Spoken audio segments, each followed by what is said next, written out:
Two Strike, Namkahapa, Namkapa, LC 1831 to 1915, was a Lakota Sioux chief of the Brule Band who fought against the U.S. military consistently from Red Cloud's War, 1866–1868, through the Great Sioux War, 1876 to 1877, and was present at the Wounded Knee Massacre of 1890. He was later an outspoken critic of U.S. policies toward Native peoples of North America.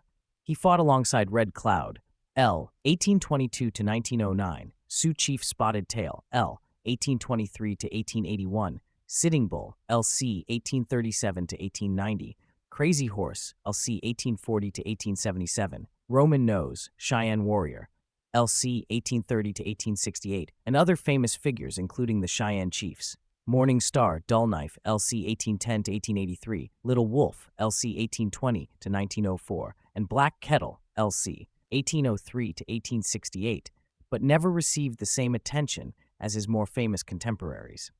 This may have been due, at least in part, to his shyness and a reluctance to call notice to himself. He fought at the Battle of the Little Bighorn, Battle of the Greasy Grass, 25 to 26 June 1876, for example, which Crazy Horse and Sitting Bull are famous for, even though no one knows precisely what they did during the conflict, but is rarely mentioned in accounts of that battle. He was one of the 4 Sioux chiefs who led the attack on the Pawnee at the Battle of Massacre Canyon in 1873, alongside Spotted Tail, Charging Bear, LC 1836 to 1918, and Little Wound, LC 1835 to 1899, which according to some scholars resulted in the Pawnee's choice to relocate to Indian Territory, modern-day Oklahoma, and encouraged more Pawnee warriors to enlist in the U.S. military as scouts to fight against the Sioux. This conflict was in keeping with traditional Native American warfare, whereas engagements with the U.S. military were not. Two Strike condemned the U.S. policy of westward expansion and the U.S. treatment of the Plains Indians, specifically the Sioux, strenuously, especially after the Wounded Knee Massacre of 1890, and was imprisoned in 1891 for inciting rebellion, serving 3 years in federal prison for objecting to the massacre. After his release, he continued his criticism of the U.S. government's policies until his death of natural causes on the Rosebud Reservation in 1915. The Sioux physician and author Charles A. Eastman, also known as Ohiesa, L. 1858 to 1939, includes Two Strike in his Indian Heroes and Great Chieftains, 1916, alongside many of the others mentioned above.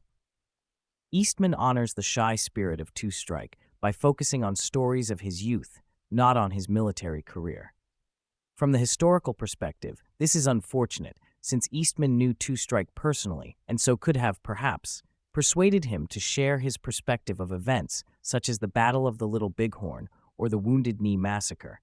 But, at the same time, the Eastman biography is respected as it honors the humble spirit of Two Strike, who most likely would have refused to discuss his role in either of those or any other conflicts. The following text is taken from Eastman's Indian Heroes and Great Chieftains, the 1939 edition, republished in 2016. He begins his account with a reference to Young Man Afraid of His Horses, an Oglala Lakota Sioux chief who also fought in Red Cloud's War and was associated closely with Two Strike afterwards. It is a pity that so many interesting names of well-known Indians have been mistranslated, so that their meaning becomes very vague if it is not wholly lost. In some cases, an opposite meaning is conveyed. For instance, there is the name Young Man Afraid of His Horses. It does not mean that the owner of the name is afraid of his own horse, far from it. Tashunke Kipapi signifies the young men of the enemy fear his horses. Whenever that man attacks, the enemy knows there will be a determined charge. The name Tashunkawitko, or Crazy Horse, is a poetic simile. This leader was likened to an untrained or untouched horse, wild, ignorant of domestic uses, splendid in action, and unconscious of danger. The name of Two Strike is a deed name. In a battle with the Utes, this man knocked 2 enemies from the back of a war horse. The true rendering of the name Namkapa would be, he knocked off 2. I was well acquainted with Two Strike and spent many pleasant hours with him, both at Washington, D.C., and in his home on the Rosebud Reservation.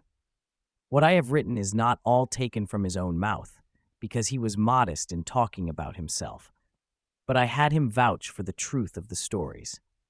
He said that he was born near the Republican River about 1832. His earliest recollection was of an attack by the Shoshones upon their camp on the Little Piney. The first white men he ever met were traders who visited his people when he was very young. The incident was still vivid with him because, he said, they made my father crazy, drunk. This made a deep impression upon him, he told me, so that from that day he was always afraid of the white man's mysterious water. Two Strike was not a large man, but he was very supple and alert in motion, as agile as an antelope. His face was mobile and intelligent. Although he had the usual somber visage of an Indian, his expression brightened up wonderfully when he talked. In some ways wily and shrewd in intellect, he was not deceitful nor mean. He had a high sense of duty and honor. Patriotism was his ideal and goal of life. As a young man, he was modest and even shy, although both his father and grandfather were well-known chiefs. I could find few noteworthy incidents in his early life, save that he was an expert rider of wild horses. At one time, I was pressing him to give me some interesting incident from his boyhood. He replied to the effect that there was plenty of excitement, but not much in it. There was a delegation of Sioux chiefs visiting Washington, and we were spending an evening together in their hotel. Hollow Horn Bear spoke up and said, "Why don't you tell him how you and a buffalo cow together held your poor father up and froze him almost to death?" Everybody laughed, and another man remarked, "I think he had better tell the medicine man," meaning myself, how he lost the power of speech when he first tried to court a girl. Two Strike, although he was then close to 80 years of age, was visibly embarrassed by their chaff. "Anyway, I stuck to the trail. I kept on till I got what I wanted," he muttered. And then came the story. The old chief, his father, was very fond of the buffalo hunt, and being accomplished in horsemanship and a fine shot, although not very powerfully built, young Two Strike was already following hard in his footsteps. Like every proud father, his was giving him every incentive to perfect his skill, and one day challenged his 16-year-old son to the feat of one arrow to kill at the very next chase. It was midwinter. A large herd of buffalo was reported by the game scout. The hunters gathered at daybreak, prepared for the charge. The old chief had his tried charger equipped with a soft, pillow-like Indian saddle and a lariat. His old sinew-backed hickory bow was examined and strung, and a fine straight arrow with a steel head carefully selected for the test. He adjusted a keen butcher knife over his leather belt, which held a warm buffalo robe securely about his body. He wore neither shirt nor coat, although a piercing wind was blowing from the northwest. The youthful Two Strike had his favorite bow and his swift pony, which was perhaps dearer to him than his closest boy comrade. Now the hunters crouched upon their horses' necks like an army in line of battle, while behind them waited the boys and old men with pack ponies to carry the meat. "Hoo-ka-hey!" shouted the leader as a warning. "Yekia-wo! Go!" And in an instant all the ponies leaped forward against the cutting wind, as if it were the start in a horse race. Every rider leaned forward, tightly wrapped in his robe, watching the flying herd for an opening in the mass of buffalo, a chance to cut out some of the fattest cows. This was the object of the race. The chief had a fair start. His horse was well trained and needed no urging nor guidance. Without the slightest pull on the lariat, he dashed into the thickest of the herd. The youth's pony had been prancing and rearing impatiently. He started a little behind, yet, being swift, passed many. His rider had one clear glimpse of his father ahead of him, then the snow arose in blinding clouds on the trail of the bison. The whoops of the hunters, the lowing of the cows, and the menacing glances of the bulls as they plunged along, or now and then stood at bay, were enough to unnerve a boy less well tried. He was unable to select his victim. He had been carried deeply into the midst of the herd and found himself helpless to make the one sure shot. Therefore he held his one arrow in his mouth and merely strove to separate them so as to get his chance. At last the herd parted, and he cut out two fat cows and was maneuvering for position when a rider appeared out of the snow cloud on their other side. This aroused him to make haste lest his rival secure both cows. He saw his chance, and in a twinkling his arrow sped clear through one of the animals so that she fell headlong. In this instant, he observed that the man who had joined him was his own father, who had met with the same difficulties as himself. When the young man had shot his only arrow, the old chief with a whoop went after the cow that was left, but as he gained her broadside, his horse stepped in a badger hole and fell, throwing him headlong. The maddened buffalo, as sometimes happens in such cases, turned upon the pony and gored him to death. His rider lay motionless, while Two Strike rushed forward to draw her attention, but she merely tossed her head at him, while persistently standing guard over the dead horse and the all but frozen Indian. Alas for the game of one arrow to kill. The boy must think fast, for his father's robe had slipped off, and he was playing dead, lying almost naked in the bitter air upon the trampled snow. His bluff would not serve, so he flew back to pull out his solitary arrow from the body of the dead cow. Quickly wheeling again, he sent it into her side, and she fell. The one arrow to kill had become one arrow to kill two buffalo. At the council lodge that evening, Two Strike was the hero.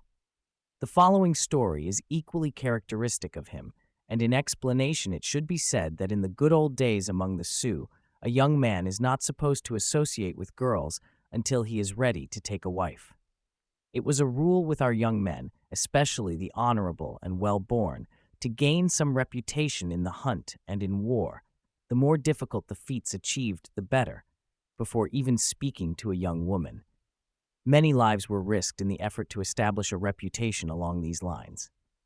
Courtship was no secret, but rather a social event, often celebrated by the proud parents with feasts and presents to the poor, and this etiquette was sometimes felt by a shy or sensitive youth as an insurmountable obstacle to the fulfillment of his desires.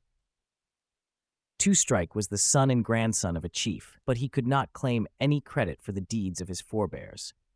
He had not only to guard their good name, but achieve one for himself. This he had set out to do, and he did well. He was now of marriageable age with a war record, and admitted to the council, yet he did not seem to trouble himself at all about a wife. His was strictly a bachelor career. Meanwhile, as is apt to be the case, his parents had thought much about a possible daughter-in-law, and had even collected ponies, fine robes, and other acceptable goods to be given away in honor of the event, whenever it should take place. Now and then they would drop a sly hint, but with no perceptible effect. They did not and could not know of the inward struggle that racked his mind at this period of his life.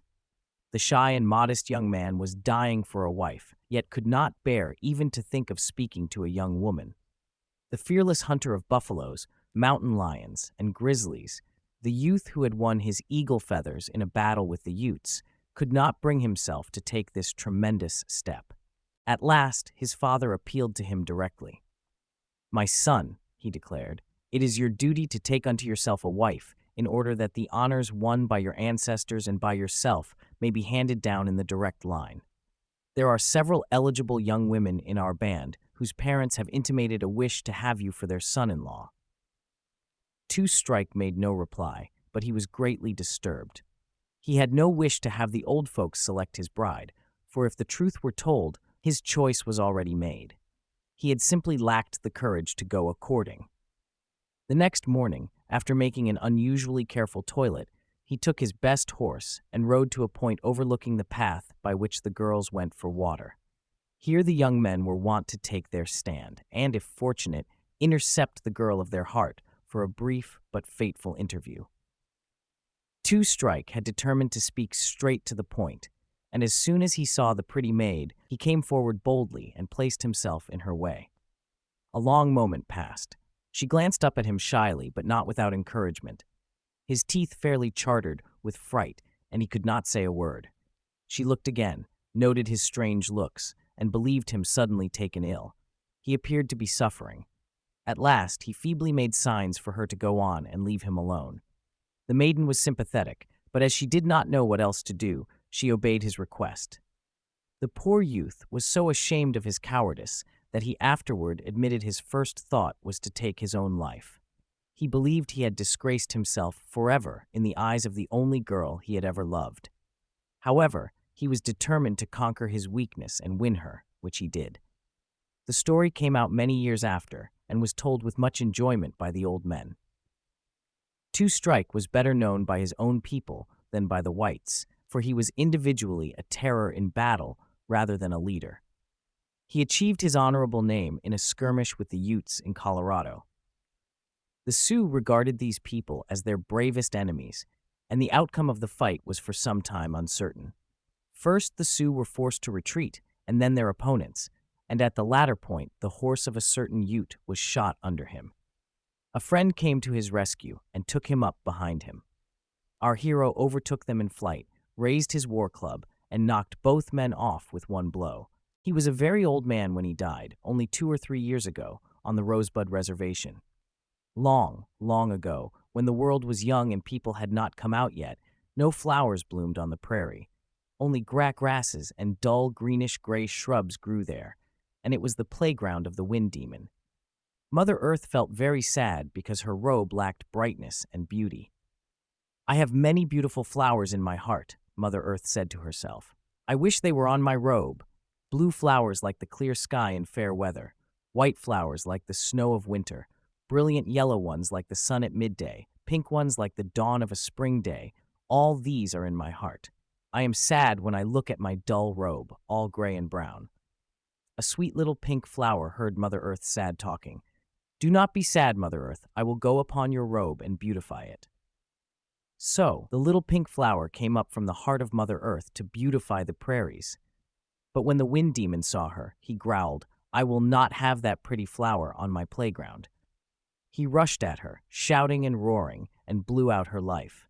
But her spirit returned to the heart of Mother Earth.